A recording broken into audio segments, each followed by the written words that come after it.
Hypersonic missiles are a challenging technology to master because they are so fast that if the US launched a Scramjet missile, it could reach China. Hypersonic missiles are a challenging technology to master because they are so fast that if the US launched a Scramjet missile, it could reach China in just 18 minutes, traveling at speeds of Mach 5 and above. These scramjet engines collect oxygen from the atmosphere as they travel, mixing it with hydrogen fuel to create the combustion needed for hypersonic flight. Meanwhile, glide hypersonic vehicles like the Chinese Dongfeng 17 became the first to integrate into production with conventional and nuclear warheads. They are also designed to target US aircraft carriers, as they can change their trajectory mid-flight. This US Aero AGM hypersonic weapon is a missile within a missile which pops out its cover and uses only the glide vehicle kinetic energy as a weapon. And not to forget the Russian hypersonic missile like the Kinzhal. More details all in the video ahead. Isaiah chapter 9, verse 5. For every battle of the warrior is with confused noise and garments rolled in blood, but this shall be with burning and fuel of fire. Before I get started, I want to give all glory, honor, and praise to Yahweh Bahashem, Yahweh Shai Bahashem Rakah HaKodash. Double honors to the apostles and elders at GMS. Peace, honor, and respect to you brothers that's out there laboring, edifying, rightly dividing the word in truth and sincerity. And shalom to you believers out there. Dakim wa Akwath. Again, in that short clip I just played, you see the speeds. You see what this war is going to be basically fought with, and that's missiles. All right, missiles, man. Let me read this again. Isaiah 9, verse 5. For every battle of the warriors with confused noise and garments rolled in blood. Because, back in the day, they used to fight with swords, and, they'd charge, and it'd be a whole lot of commotions, and you hear the swords, and people's heads getting chopped off and getting slashed. But this one, let's continue on. But this shall be with burning and fuel of fire, right? And you see in that short clip, and I'm going to let the video play after I get these scriptures. You see in that short clip what it was talking about. It was talking about fuel. How those missiles, it takes a certain fuel and all of these things to burn, all right, to go. All right, this is a very technical war that Yahweh Hashem Yahweh Shai is mustering up, man. And all of this, of course, is leading to World War III. The wars, the rumors of wars. Yeah, no, men ain't gonna come out with swords and things of that nature. No, the new sword is that missile, man. I mean, you can count the gun, tanks, bombs, but those missiles, that's really what's gonna do it. Let's get this. Let's go to Psalms chapter 7, starting at verse 11. It says, the Most High judge the righteous, and the Most High is angry with the wicked every day. If he turn not, he will whet his sword. He have bent his bow and made it ready. He have also prepared for him the instruments of death. He ordained his arrows against the persecutors, right? And we not talking about the old style bow and arrow, which they fought with in antiquity. The new arrow is the missiles, man. Okay? Burning and fuel of fire. It takes a certain amount of fuel and oxygen and all of these elements to make these missiles go as fast. And they talk about the speeds, Mach 1 to Mach 5. A lot of these missiles, they go faster than the speed of sound, man, which the speed of sound is very, very fast. Okay, if you really think about it, you're hearing my voice right now. And as soon as I speak, it get to you. That's how fast the speed of sound basically is. But you have missiles that can go faster. All right. Let's go here to Isaiah 54. In verse 16, it says, behold, I have created the smith that bloweth the coals in the fire. So the Lord created these weapons. Esau is just a tool, okay? Yahweh Hashem Yahweh Shai could have used anybody. He could take Travante off the block and get him the knowledge to build, hypersonic missiles. But, he have used these Edomites, mainly these Temanites back in the day.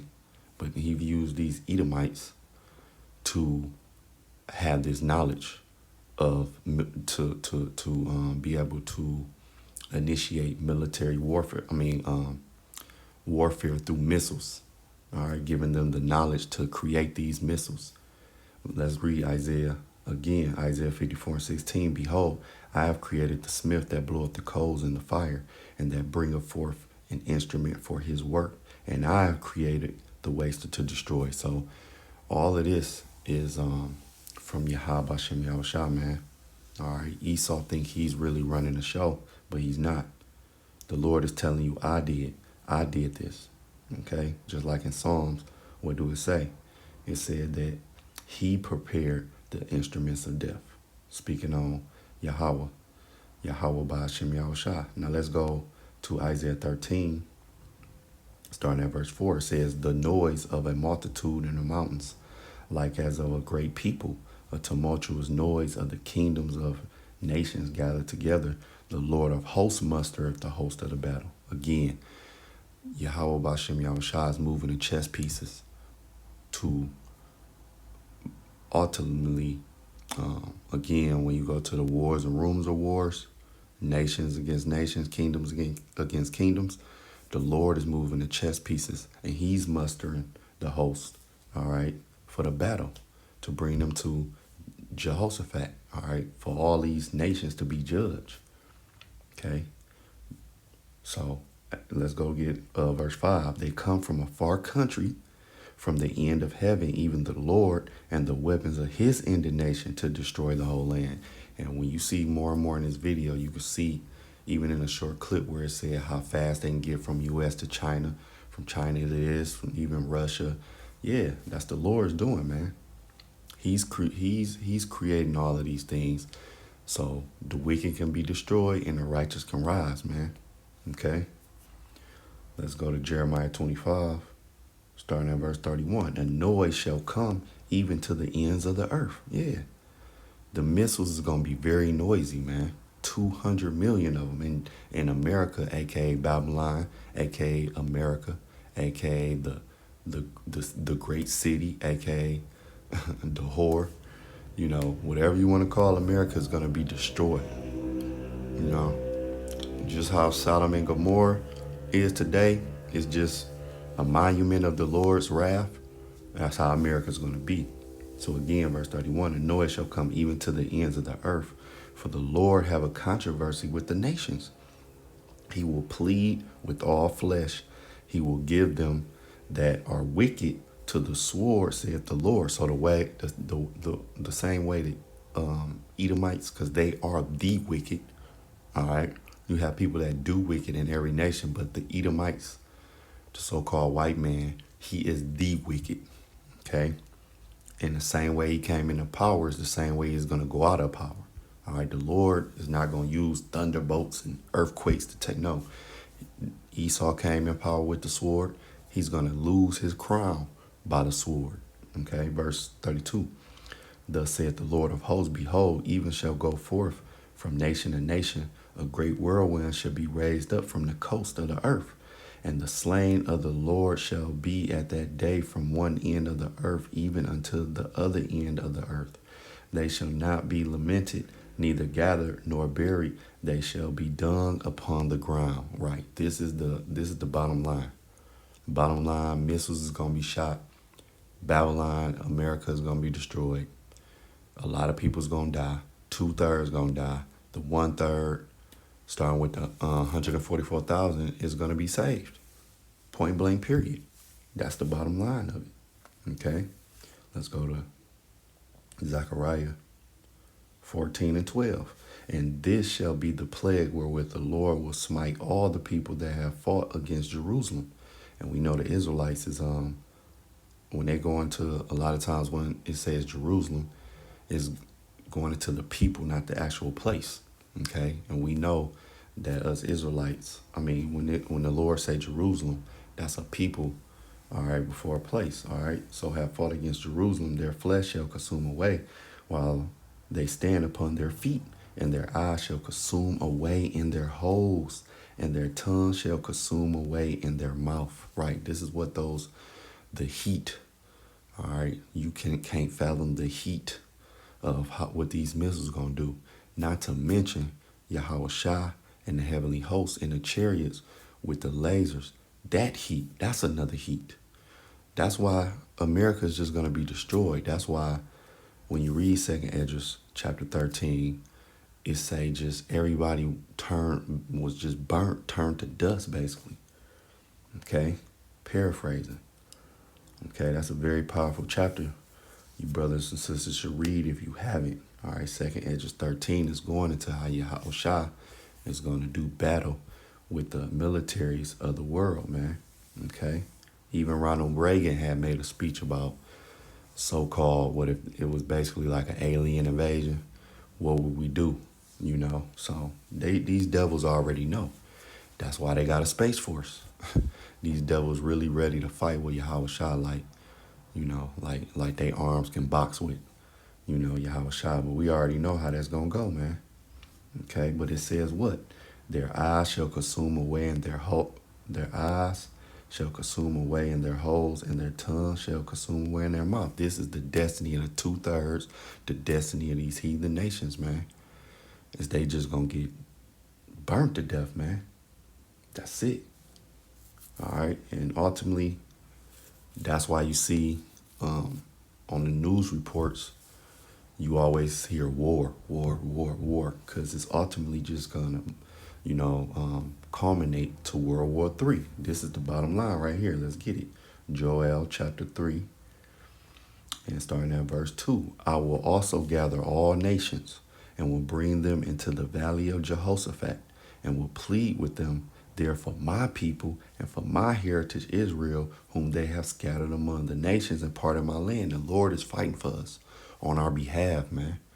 All right, for all the wickedness that the Edomites have done and those other nations. This is one of the reasons why they're going to be judged.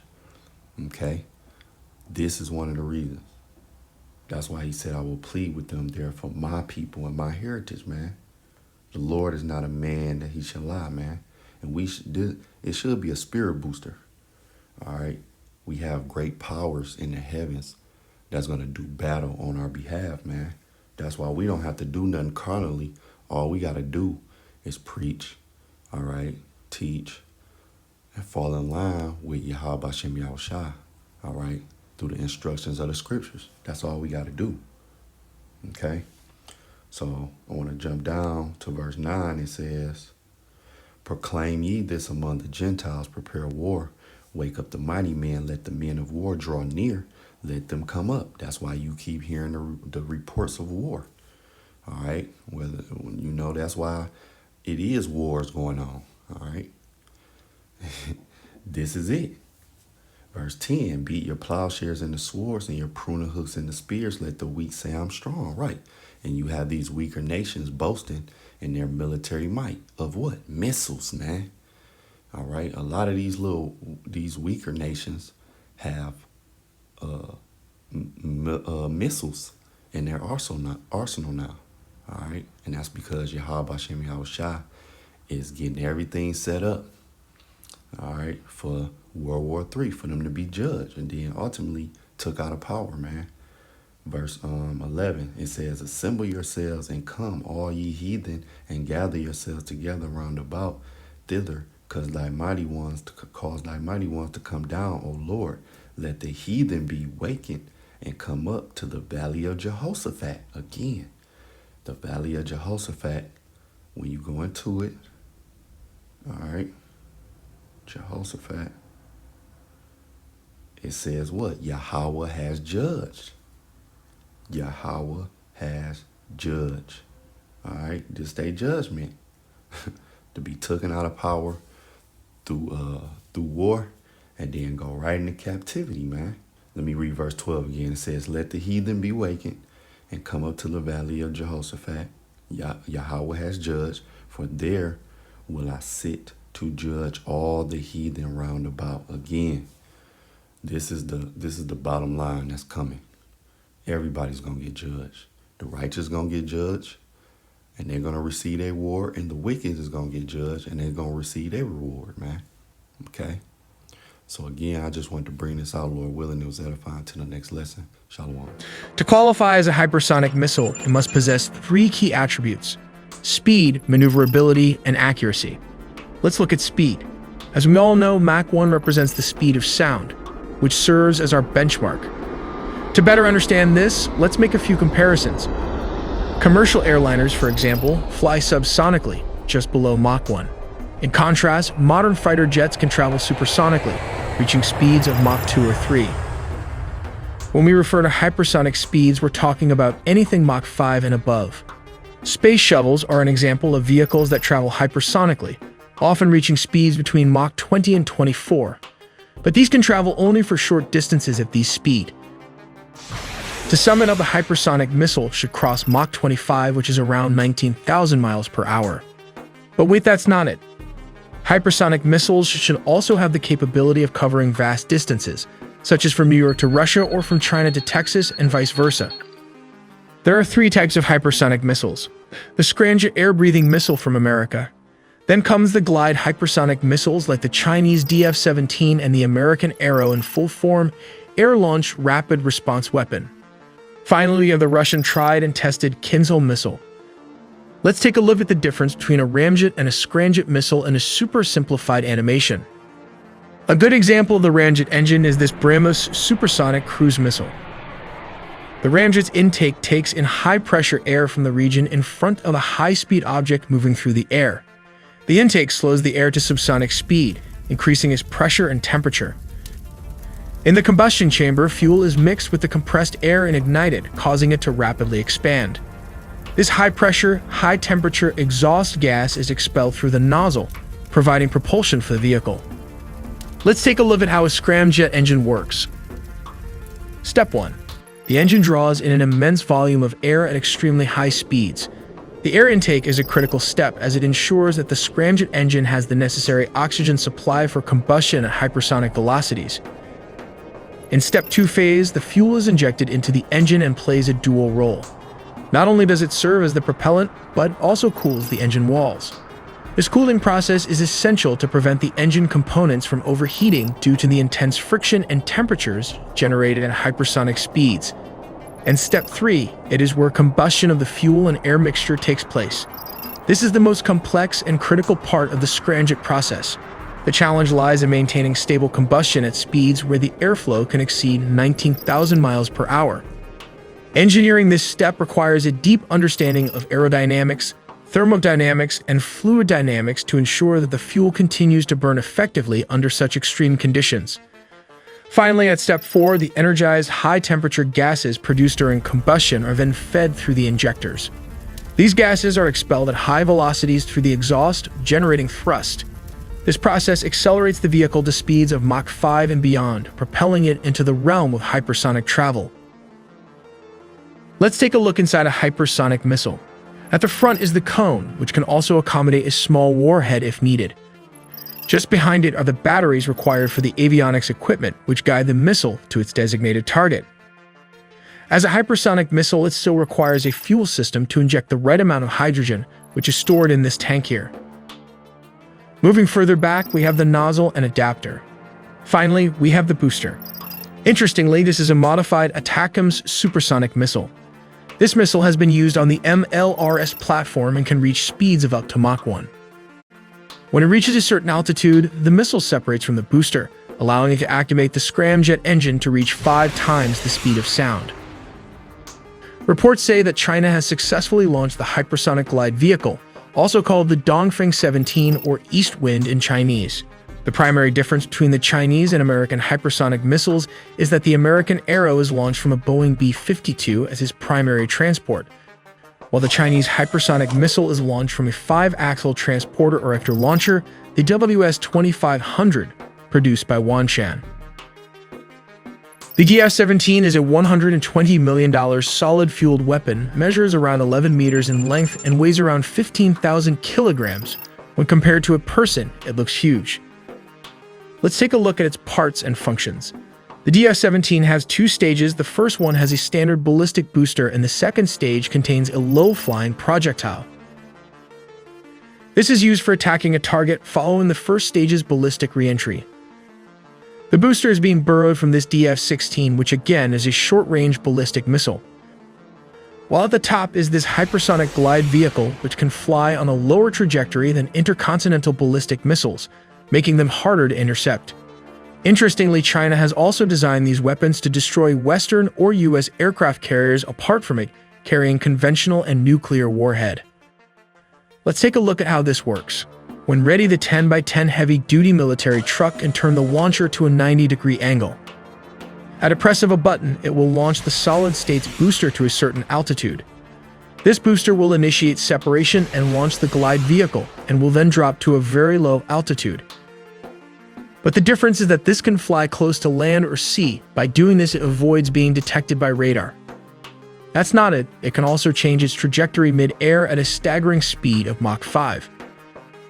This can become a huge threat for a carrier strike group to detect and destroy this missile anything within a range of 2,500 kilometers, which translated to around 1,553 miles. Apart from the Russian Zircon hypersonic missile, which we haven't seen tested, let's take a look at the Kinzhal missile. As you can see, these are very similar. Some analysts believe they even share many components with the infamous Iskander land-based ballistic missiles. Comparing this to a person will help you understand its size, since it's really huge. Starting from the bottom, we have the ejection pod. The second section consists of steerable fins attached to these jet vanes. The third part of the missile is the rocket motor. This is the missile's guidance section. Finally, the last part is the warhead section, which weighs around 500 kilograms or 1,100 pounds. All of this engineering propels the missile to an astonishing terminal speed of Mach 12, which is approximately 14,700 kilometers per hour or 9,207 miles per hour. It is reported to have a range of 2,000 kilometers or 1,242 miles. Let's look at how this works. Step 1. The missile requires a platform, such as the MiG-31 Foxhound, which is a long-range supersonic interceptor. It can go up to a maximum speed of Mach 1.4 at low altitudes, which was the fastest in the 1980s. Step 2. The pilot releases the missile and the protective cap ejects at a safe distance. Step 3. After a few seconds, the missile's engines ignite, allowing it to accelerate to supersonic speeds. These can also be upgraded with a nuclear warhead, making it one of the most dangerous weapons on the battlefield. The American AGM, Air-Launched Rapid Response Weapon Arrow, is a hypersonic missile developed by Lockheed Martin, with a price tag of $18 million and a program cost of $2.2 billion. It consists of two main components, a booster rocket and a glide vehicle, housed beneath a protective cover. Like the Chinese, this glide vehicle can hit speeds of around Mach 5 and above. Let's take a look at how this works. The B-52 bomber currently serves as the primary launch platform. It can carry around 4 missiles under each wing. When a target is identified, the B-52 flies approximately 3,000 miles towards the target. The missile is then dropped after a few seconds, and the booster engine is then activated, covering around a few hundred miles. The covers pop off, revealing a glide vehicle underneath this warhead. It then detaches unpowered and travels up to a speed of Mach 20, creating impact powerful to a bomb. After reaching a suitable altitude, the glide vehicle drops to a specific height, skimming the sea or land surface while changing directions to avoid any anti-air missile systems. This system was intended to target, destroy, or disable Russian and Chinese aircraft carriers. However, reports suggest that the $2 billion program was a failure, as unofficial testing and experimentation are ongoing at this moment.